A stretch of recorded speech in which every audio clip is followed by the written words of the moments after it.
अस्सलाम वालेकुम दोस्तों, मैं जमील अहमद अँ ॾिसी रहिया आहियो टेक्नोलॉजी इन सिंधी। अॼु यूट्यूब कोर्स जो ॿियो पार्ट आहे। कल्ह असां चैनल ठाहियो हुयो। अॼु उन चैनल ते वीडियो अपलोड करण जो सही तरीक़ो कहिड़ो आहे, कहिड़े तरीक़े सां वीडियो अपलोड कजे, टैग कीअं हणजनि। कुझु मूं पंहिंजा वीडिया ठाहे रखिया आहिनि। उहे ही चैनल हुयो जेको कल्ह असां क्रिएट कयो हुयो।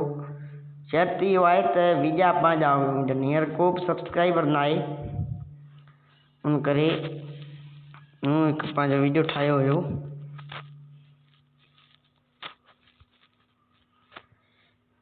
ही वीडियो आहे।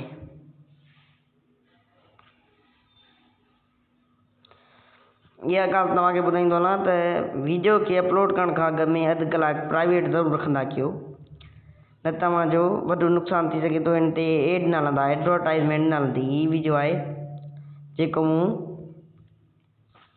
ठाहियो हुयो, मुंहिंजो वीडियो ठहियलु आहे।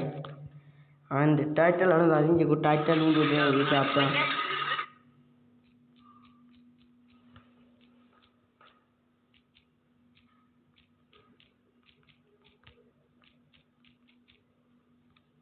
डिस्क्रिप्शन न हणो त बि ख़ैरु आहे। हाणे हिन ते टाइटल हणी हिनखे अपलोड कबो। कुझु देरि में अपलोड थी वेंदो। ही कुझु देरि वेट करणी पवंदी, पोइ ही अपलोड थी वेंदो।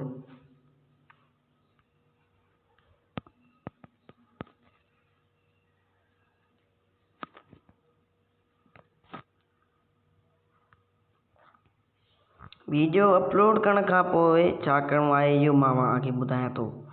यूट्यूब स्टूडियो ऐप डाउनलोड करे छॾियो, जेका मूं तव्हांखे ॿुधाई हुई।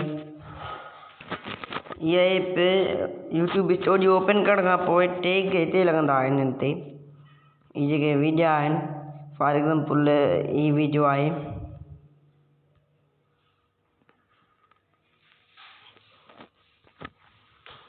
हाणे टैग जेको आहे, टैग उहा शइ आहे त जेके माण्हू जेके शयूं सर्च कंदा आहिनि हिननि जे बारे में। फॉर एग्ज़ाम्पल ही अलार्म जो साउंड आहे, त ही साउंड जेके आहिनि उहे उन हिसाब सां टैग आहिनि त जीअं माण्हू इहे सर्च कनि। अलार्म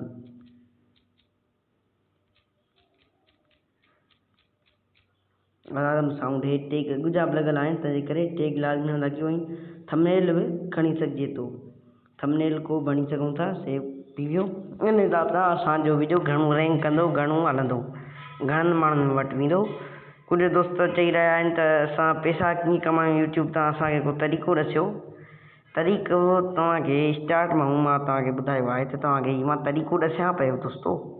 इहा ॻाल्हि जेका आहे, कमु जेको आहे, मिंटनि जो कमु न आहे। इन में महीना लॻी वेंदा आहिनि। हे मिंटनि में पैसा न आहिनि कमाइबा। पैसा यूट्यूब तां कमाइण मुमकिन आहिनि, पर मुश्किल आहिनि, पर नामुमकिन न आहिनि। कमाए सघजनि था, पर थोरी महिनत करणी पवंदी। वीडियो अपलोड करणा पवंदा, पंहिंजो कॉन्टेक्ट अपलोड करणो पवंदो। इनशाअल्लाह तव्हांखे कामयाबी हासिलु थींदी। तंहिं करे ज़रूरु महिनत कयो, वीडियो ठाहियो, महिनत करे वीडियो ठाहियो। इनशाअल्लाह हमारे चैनल कामयाबु थींदो, मोनेटाइज़ थींदो ऐं तव्हांखे पैसा मिलंदा। वधीक ॻाल्हाईंदासीं ॿिए वीडियो में। एसिताणी मूंखे ॾींदा इजाज़त। ख़ुदा हाफ़िज़।